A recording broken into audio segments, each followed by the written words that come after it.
Kasikin, isa lang pong mapagpalang araw po sa ating lahat. Good morning po sa inyong lahat. Kumusta kayo dyan? Welcome na po sa ating video sa araw na ito. And of course, you are watching Chicken and Nams TV. Mga kasikin, it's a Tuesday, Martes po. Kaya merong auction market dito. Malapit lang sa atin. Kaya it's the day. It's the perfect time po para maibenta na po natin si Thor.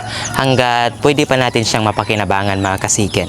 So talagang, by the way, the previous days, siguro nakita niyo sa vlog natin na na-upload. Napaliguan po natin si Thor, mga kasiken, at yun nga, talagang hindi na po siya makakita.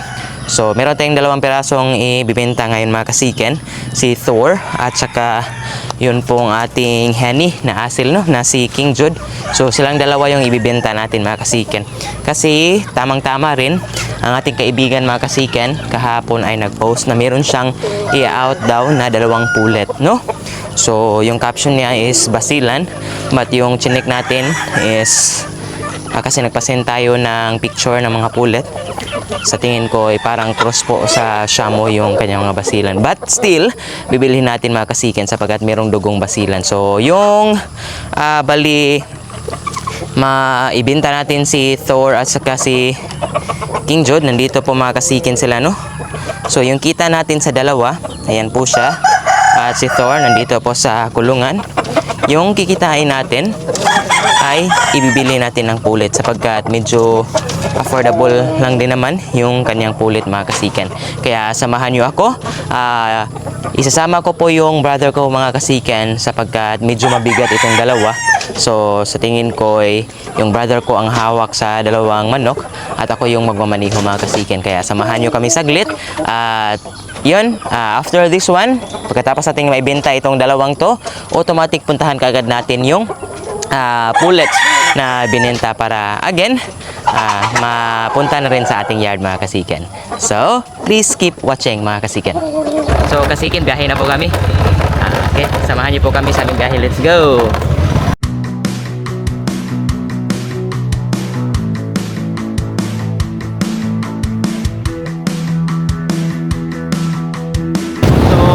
Malapit na po kami.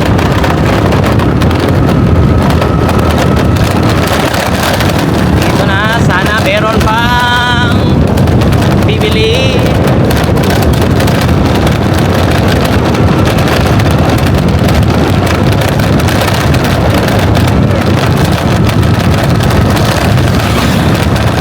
Ayan, dito na.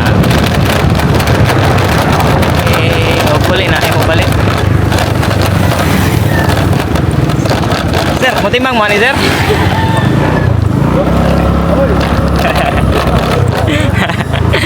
Di sila mutimbang rin ako. Namang kilohan diri. 4.3 4.3 gamay-gamay na. Gamay-gamay na siya, sir. Mga tolor siguro na. Ipagi kilo na o pakyaw na tare. Oo, pakyaw. Kailan ipalit mo? Ang imo la pisuy lang kada isa. Oo, pisuy lang. Siya ang palit dati ako gi. Sila kay bligyan mo isa na paliwatan. Dinani mo. Ayan, so kasiken, yung dalawa po. Kala po natin, mga toki po yung kikitain natin sa dalawa. Pero dahil nga sa sobra daw ang tanda nila, yun, pinakyaw na lang. So 1K yung dalawa, 500 kada isa. Ayun, pumayag na lang tayo, mga kasiken, sapagkat ayun nga, bulag na rin si Thor, hindi na talaga natin magamit eh. So sobrang nakakatawa lang, mga kasiken, sapagkat yung pong binili natin na broodcock na 20,000, ayun, nabinta lang po natin na 500 pesos, no? So 1,000 po yung kinita natin. So kulang na lang 200, sapagkat yung bibili nating pulit is 1,200.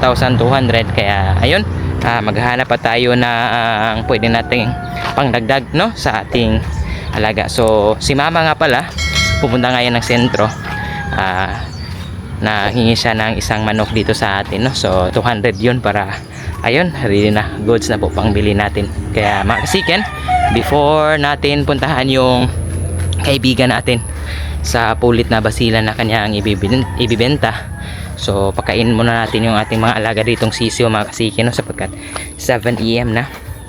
So dito bigyan muna natin ng patoka sila, kasiken. Ayan. No? Gutom na yan, no? Galit na sa atin. So, bigyan mo natin ng kaunting katuka mga kasikin. So, kain muna sila mga kasikin.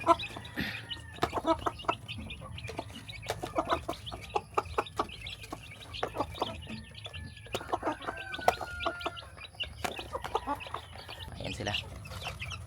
So, kahapon is plain water sila kasikin. So, ngayon ay molasses naman. Tubig na may molasses. So, medyo malalaki na po yung mga paano ng ating 2 weeks old. Ayan, kasikin, bigla po tayo nagpalit po ng outfit sapagkat ayun, kukunin na po natin yung mga manok na bibilhin natin. At the same time, ito po yung ating pupuntahan mga kasiken ay bali visit na rin po ito sa yard po ng ating kaibigan na si Sir Roselio sa Tanley sapagkat meron din siyang mga iba pang mga manok mga kasiken na binibenta. Kaya yung kanyang link po sa Facebook, ididikit ko po dito sa YouTube para kung gusto niyo pong bumili sa kanya sapagkat ayun nga, very affordable lang.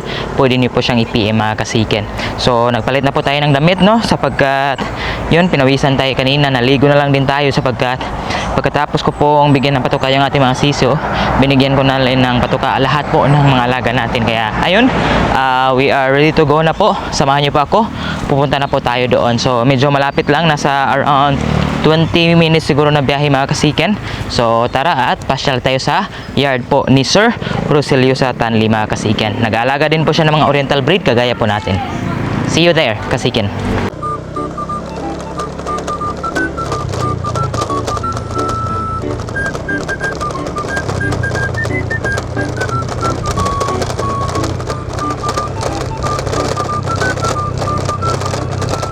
Kasiken, sobrang lapit na lang po natin. So cut yung video natin, no, sapagkat hindi masyadong maganda yung dinaanan natin kasi sa shortcut tayo dumaan kasi nga medyo nagmamadali din tayo. Kaya ayun, malapit na tayong dumating po sa atin pong destinasyon.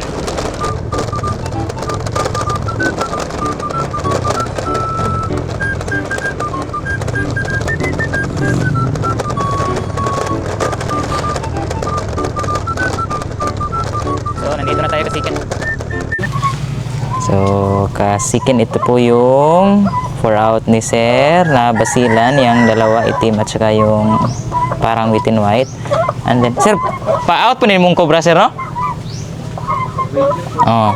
So kasiken, ito po yung cobra na pwede rin daw niyang i-out. So baka gusto niyo, so i-attach ko yung link sa Facebook ni Sir para pwede niyo po siyang ma-PM. So ayan. Sa tingin ko ay mas bulto po yung katawan ng mga cobra kaysa sa mga basilan. So mga malaki po yung mga cobra. Tingnan niyo po ng malapitan. Ayan. So yung dalawa, papunta na po yan sa ating yard. So medyo bata pa, hindi pa daw yan nangitlog. At ang maganda dyan mga kasiken, mayroon ding for release Sir dito ng mga IG. Asa ganyan ni Sir?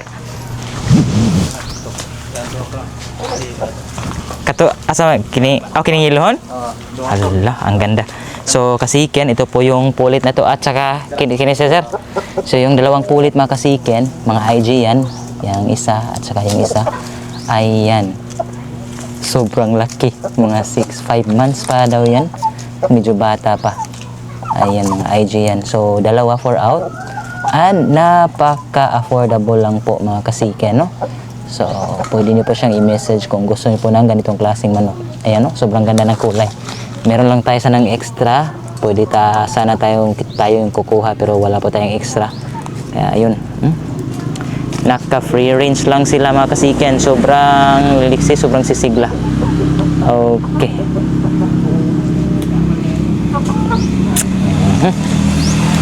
Ayan, so kinuha na po ni Sir, no?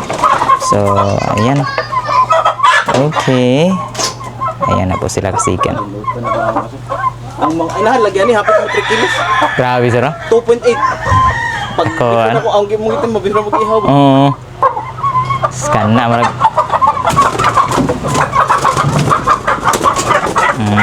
Ayan.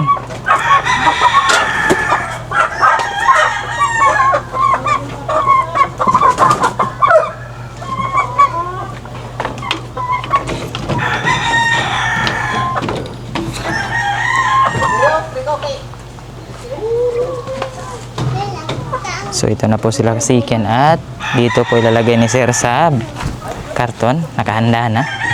Tingnan ko ito. Ayan. Okay.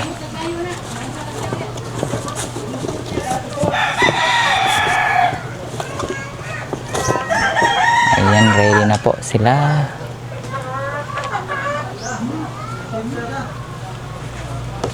Okay.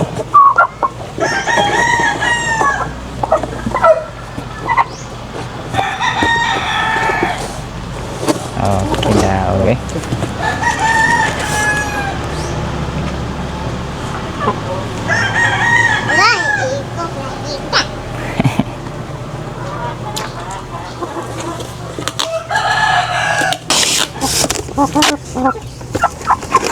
So ito po yung unang pulit mga kasiken, itim po.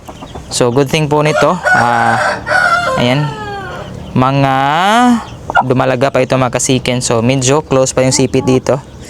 Medyo matagal pa ito bago magamit mga kasiken, no? At ayan, walang balahibo kasi siguro nagtutukaan to doon sa ibang mga pullets. Ang good thing lang, pwede natin silang isama sapagkat ayun, hindi sila nagtutukaan silang dalawa mga kasiken. So tingnan niyo po yung mukha. So it's obviously mga kasiken, no? Hindi po pure na basilan po ito. So sa tingin ko crossbreed po ito ni sir ng Shamo at saka basilan, no? Ayan. Okay, next. Ang isa, still medyo close pa rin po yung pitso at ayan. So same thing pa rin po mga kasiken. Crossbreed din po. Okay. So kasiken, ito na po yung dalawa. So halatang halata po sa tindig po. Wala pong basilan na ganito po yung tindig. Kaya crosses po ito mga kasiken, no? Lalo na po yung kanyang buntot, oh. Ayan, so itong isa, majority po sa kanyang dugo is basilan. Kaya, ayan, so, pero mga crosses po yung mga mukha. So, cross po ito, Shamo basilan po ito na bili natin mga kasiken. But good thing, pangdagdag na rin ito sa ating mga pulit sapagkat 5 lang po yung basilan pullets natin. So, ito nadagdagan ng 2. So, update ko na lang po kayo mga kasiken sa mga susunod po siguro na buwan kung magamit na natin sila mga kasiken, no? Ayan. So kasiken, hanggang dito lang muna yung ating video patungkol po sa ating content sa pagbibenta at pagbibili po ng panibagong pullets po dito sa ating yard. Sana po ay nag-enjoy po kayo sa ating video. Kaya kung bago ka lang napadaan sa ating YouTube channel, huwag niyo pong kalibutang mag-subscribe at i-hit po yung notification button para patuloy kayong updated sa panibagong nating mga content. Hanggang dito na lang. Happy farming po. God bless.